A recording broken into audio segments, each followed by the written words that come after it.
All right, so let's talk about series solutions.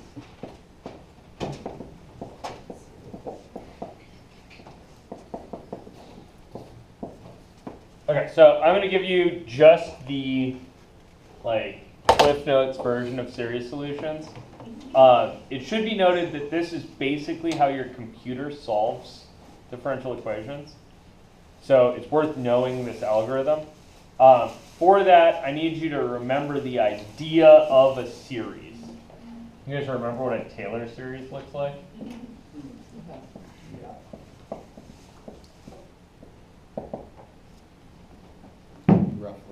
Roughly. Cool. Right? Function? Some initial number. Value of that function. Okay, so you think to yourself, all right, it's some number at the beginning. Yeah. That's your first, the obvious guess, right? And then your next most obvious guess is? Plus the slope at that point times the delta x. Yeah, okay, so plus some kind of slope adjustment times some kind of change in x. What's the one with the in factorial on top? So is that one. Same as that one? Yeah, so I think if you spend a minute with this, you would find out that this is f prime evaluated at x naught. Right? And then if I add here a2 x minus x naught squared, I think, let's see, so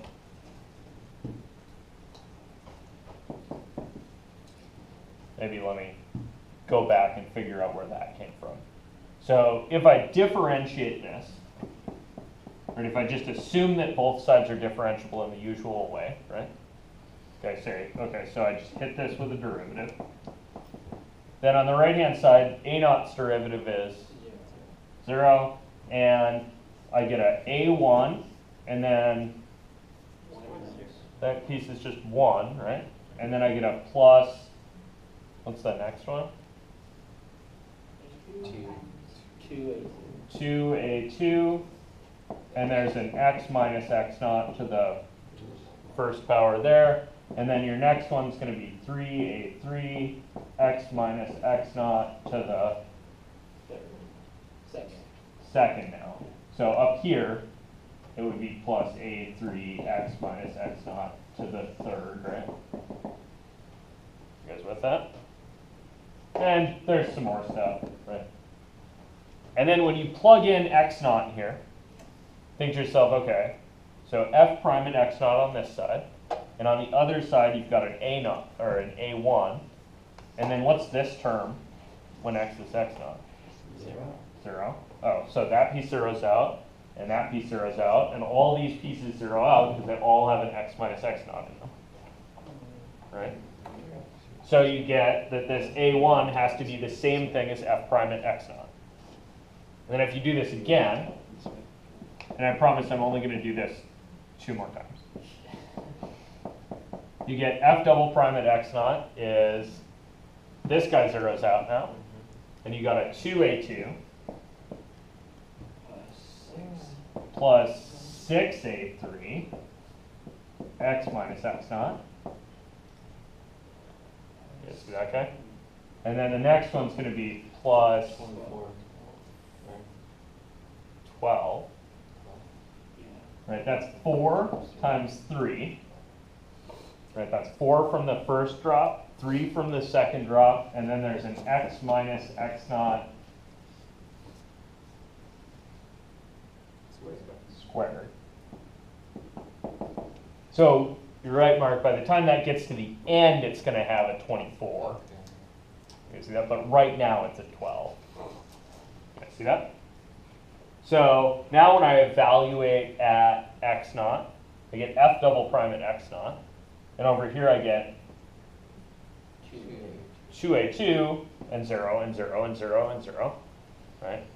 So my a2 really ought to be f double prime at x naught over 2.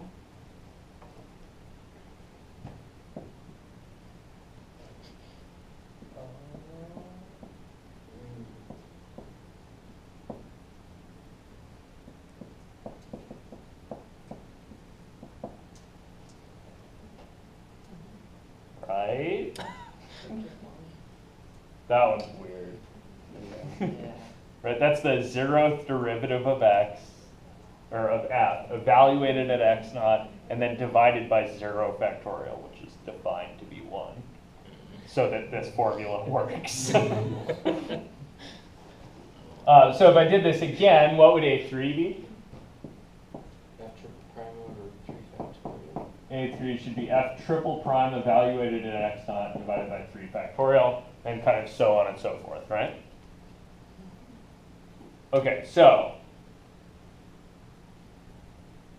I've assumed something just now, which is that f has a Taylor series. You guys see that? That's actually a non-trivial lift, like showing that every function of a reasonable form has a Taylor series. It's not a, yeah. That's not a totally obvious thing, but I'm going to go out on a limb and assume that. And we'll just let it lie there for today. Okay? So if we assumed that there was a Taylor series, it would look like this thing. And I'm going to write that off in the margin here. I'm going to write, and I'm going to assume that this is a function called y, because of course, right, I'm going to try to solve a differential equation with y's in it.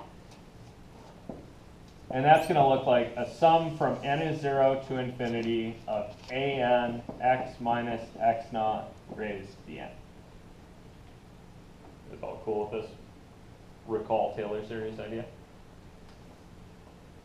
You guys remember some of the basic ones?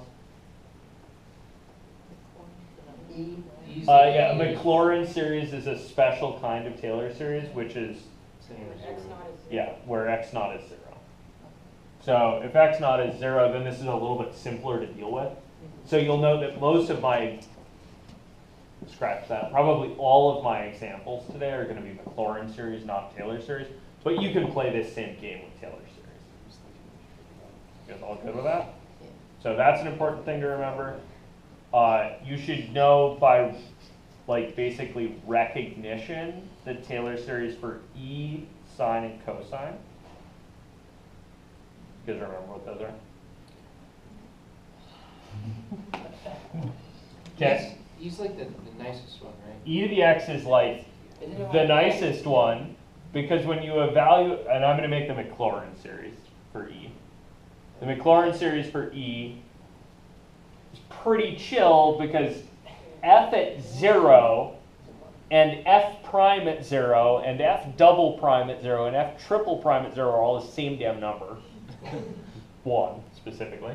So it's 1 and x squared over 2 and x cubed over 3 factorial, and kind of on and on and on, which you could write as the sum from n is 0 to infinity of x to the n over n factorial.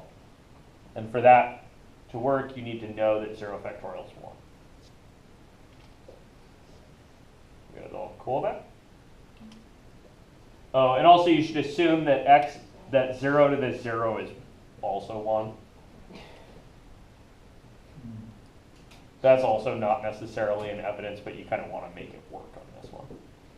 Is there proof on that, or is that just like? No, that's actually an indeterminate form. I'm only assuming that here. That's not a true statement. Okay, I was just wondering if there was some way possible for that. No, that was a little funky, right? Because 0 to any number should be 0, Yeah, and any number to the 0 should be 1. yeah. So which of those rules holds precedence? Depends on what you're doing. Most of the time it's 0 to the 0 is 1, but sometimes. Yeah. So since I've got e to the x up here, cosine is 1 and minus x squared over 2 and plus x to the 4th over 4 and minus x to the 6th over 6 factorial, right? Oh, sine's the odds. And sine is the odds, and then also the signs, SIGNs, alternate. Does sine start negative, or does it start positive like cosine I don't know, let's figure it out from a Think- picture. If you think about it, like the. So sine looks like this, right? Sine is cosine, right? Cosine of- If you start at zero. Cosine. So if you're starting at 0, right? It's 0 high in the beginning, and then it looks a lot like y equals x. Right? Yeah. And it's as long as you're in radians.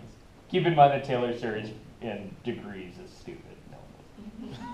Like, it became clear at some point that the book in which the answers are written in is written in radians, not in degrees. The degrees were just because Babylonians were nuts. Okay, cool. Got those ones. What's the Taylor series for a polynomial It's itself? Cool, perfect. That's what I need you to remember about Taylor series.